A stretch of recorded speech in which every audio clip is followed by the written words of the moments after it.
Amigas y amigos, bienvenidos a esta sección de entrevista de Más Container TV, que está destinada a nuestros más de 47.000 seguidores en redes sociales y, por supuesto, a todos nuestros visitantes de www.mascontainer.com.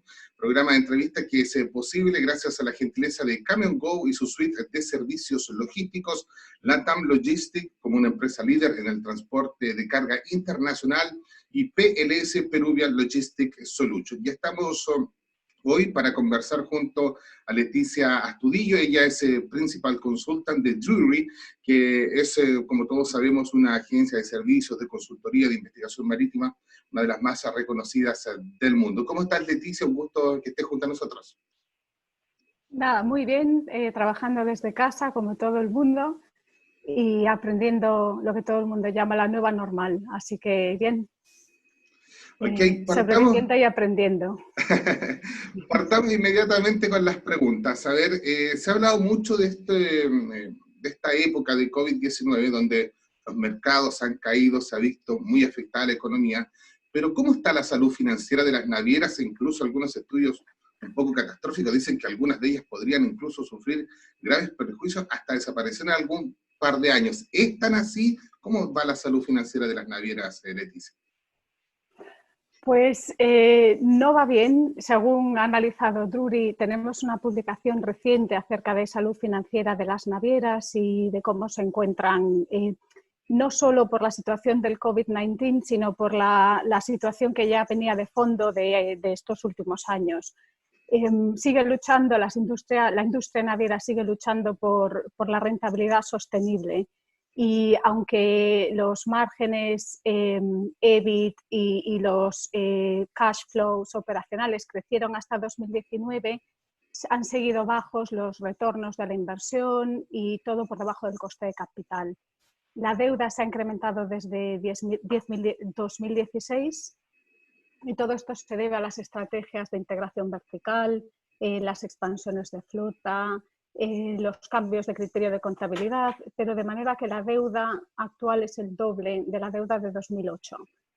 Así que el COVID-19 pues, no ha ayudado a esta situación. En Drewry, para analizar la salud financiera en esta publicación reciente que tenemos, hemos analizado el Allman Set Score, que es una medida de la fortaleza de crédito, es un test de crédito que mide la probabilidad de bancarrota, y hemos encontrado que la mayoría de las navieras se encuentran en dificultades financieras, así que pues, bancarrota no sería una opción muy descabellada. Sí es verdad que hay muchas situaciones de navieras que por situaciones, pues por la situación especial de apoyo de sus gobiernos, pues se habían rescatadas, entonces el riesgo no es realmente lo que revelarían estos números, pero definitivamente no suena positivo.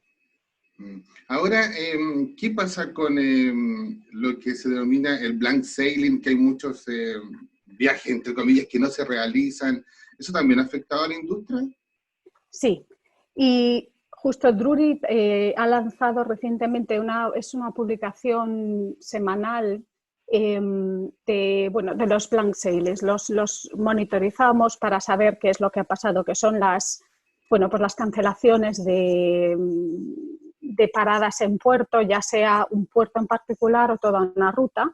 Y esto se ha debido, pues, por una parte a la caída de la demanda, pero por otra parte a la dificultad de fluir en la cadena logística, porque ha habido todas estas disrupciones de personal que no ha podido atender a sus puestos de trabajo, entonces hay port calls que se han cancelado y eso ha aumentado. Esto siempre pasaba en enero por el Año Nuevo Chino, había una cierta ratio de blank sailings estructural que sucede cada año, pero definitivamente no en marzo. Y ahora en Drewry lo estamos siguiendo y lo publicamos eso cada semana y sí se ve una incidencia. Y esto ha reducido la velocidad de los contenedores, es decir, lo que tarda un contenedor en completar su recorrido, y definitivamente ha tenido un impacto y lo estamos midiendo. Ahora también algunas navieras han cambiado mucho sus rutas, algunas no están pasando por el canal de Suez, por ejemplo. ¿Por qué se ha debido a esas decisiones? Bueno, pues sí lo hemos detectado, está empezando a adoptarse y lo que pasa es que no están los números todavía muy palpables, pero creemos que se va a incrementar. Y esto es una combinación de factores, que son lo que ha pasado es que se esperaba que 2020, el gran impacto de 2020 sería la nueva regulación de emisiones, la reducción de emisiones de sulfuro, la nueva regulación de la Organización Marítima Internacional. Se esperaba que esto provocase una subida de precios de bunker y esto era el gran acontecimiento de 2020. Ha pasado lo contrario, porque la caída de demanda se han reducido los consumos de combustibles fósiles y lo que ha sucedido es que los bunker costs son menores y las navieras, que siempre están en el objetivo siempre es reducir costes, pues se están beneficiando al ser el bunker más barato, rediseñar la ruta y evitar los tolls, no me sale la palabra, los cargos del canal de Panamá de Suez, pues están rediseñando la ruta para que vayan por Cape of Good Hope, etcétera, porque en estos momentos, en un escenario de bajos costes de bunker, es beneficioso, compensa. Y sí que ha habido este tipo de situaciones. Ahora, hacíamos referencia a todas estas situaciones e indudablemente que los volúmenes de carga se han visto afectados. ¿Cómo podría venir una recuperación o cuál es el escenario, el panorama post-COVID-19? Esta es la gran pregunta que todos nos hacemos.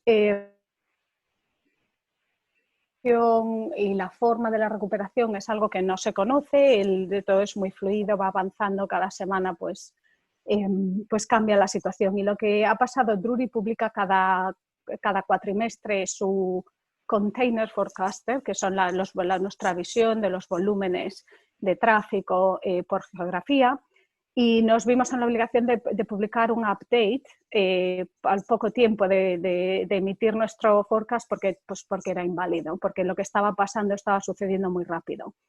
Y entonces, ¿cuál es nuestra última visión? La última visión de Drewry, nosotros interpretamos cómo la industria responde a los shocks macroeconómicos, pero no somos nosotros los que valoramos esos parámetros macroeconómicos. Seguimos pues instituciones como IMF, Oxford Economics, etcétera, y entonces recientemente sí que hay cierto consenso en cuanto a cómo va a ser la recuperación en términos globales. Varias instituciones que publican datos macroeconómicos hablan de una bajada en 2020 y una subida en 2021, que es lo que nosotros llamaríamos una recuperación con forma de V, que es lo que sucedió de alguna manera en la crisis del 2008. Y la cuantificación de eso es la pregunta del millón. Pero últimamente tres de estas instituciones que nosotros seguimos tienen valores bastante compatibles para 2020 y 2021. Y nosotros hemos utilizado Oxford Economics y estamos adoptando una caída de Producto Interior Bruto global de 3,5% para el 2020, para luego subir 6,4% en 2021. Y este es el indicador macroeconómico que estamos adoptando como caso base. A este caso base le hemos adjuntado unos escenarios que los hemos diseñado según una propuesta de IMF que hacen pues, otros escenarios de qué pasa si la pandemia tiene una duración más larga en 2020, qué pasa si se extiende a 2021. Todos estos otros escenarios son más negativos que el caso base que acabo de mencionar. Y entonces estamos adoptando eso, estos porcentajes de recuperación del Producto Interior Bruto global, etcétera. Cuando luego hacemos nuestra regresión y lo analizamos con un número de variables que analizamos, se traduce en términos de tráfico portuario global de una caída del 8% en 2020 y una subida en 2021 del 13%. Y este es en este momento nuestro caso base. Como digo, pues también tenemos los 3 escenarios que lo modelan, los 3 escenarios bajos, son más negativos, y esto lo hemos también publicado recientemente, es el Container Forecaster Update. Estamos conversando con Leticia Astudillo, ella es Principal Consultant de Drewry. Leticia, siempre los sismas, las crisis tienen oportunidades. ¿Qué pasa, por ejemplo, o qué puede pasar qué de positivo se puede sacar con este COVID-19? Por ejemplo, ¿se acelerarían los procesos de automatización? ¿Qué pasa con los puertos inteligentes? ¿Se podría tomar como de una buena forma eso? Porque nosotros mismos ya todos, una gran mayoría, y que lo puede hacer, está realizando labores de teletrabajo, por ejemplo. Se ha acelerado todo este proceso. ¿Cuál es la opinión que tienen ustedes al respecto?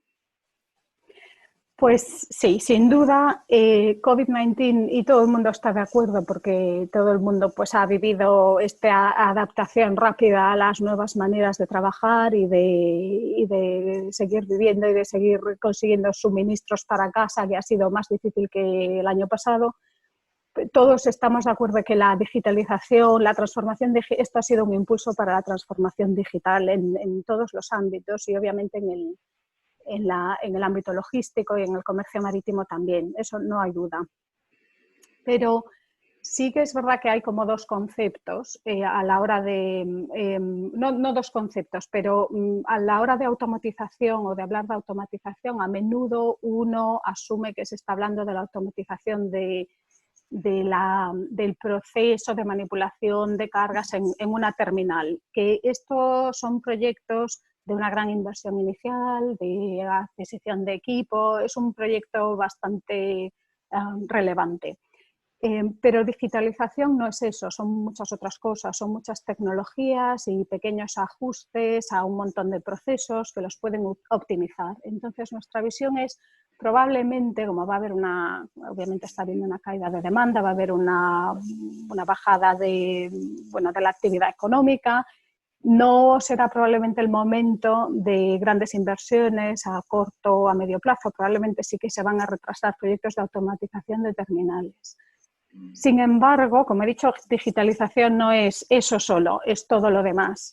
Es cómo agilizamos los flujos de tráfico, cómo hacemos la cadena de suministro resiliente, y en ese sentido sí que todas las tecnologías, todas las herramientas que hay a disposición de todos los actores de la cadena logística, no solo de los puertos, pues sin duda están viendo un impulso con una más rápida adopción, porque la gente ha tenido que adoptar teletrabajo de un día para otro, y sí que justo esta mañana había estado un webinar de Pier 71, que es el ecosistema en Singapur de startups tecnológicas para el mundo marítimo, etcétera, y muchas de las startups comentaban que han visto muchas partes positivas, mucha gente que se ha puesto en contacto para interesarse por sus tecnologías, o sea que definitivamente sí que va a haber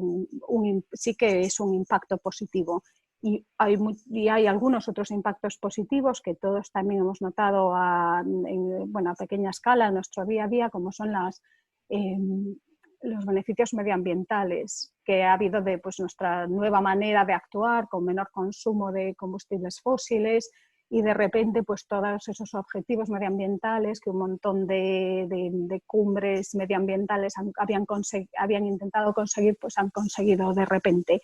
Y está aquí para quedarse, porque mucha gente ha descubierto que probablemente esto sea mejor que la situación anterior. Así que hay positivos y sí que creemos que acelerará la transformación digital. Perfecto, Leticia, un gusto conversar contigo. Gracias por la gentileza de atender nuestra llamada. Estamos ocupando también tecnología en este caso. Así que un gran abrazo y que estés muy bien junto a toda tu familia. Igualmente, muchas gracias y un placer hablar con vosotros. Gracias. Ahí están entonces las palabras de Leticia Astudillo conversando junto a nosotros. Ha sido un gusto. Hasta la próxima.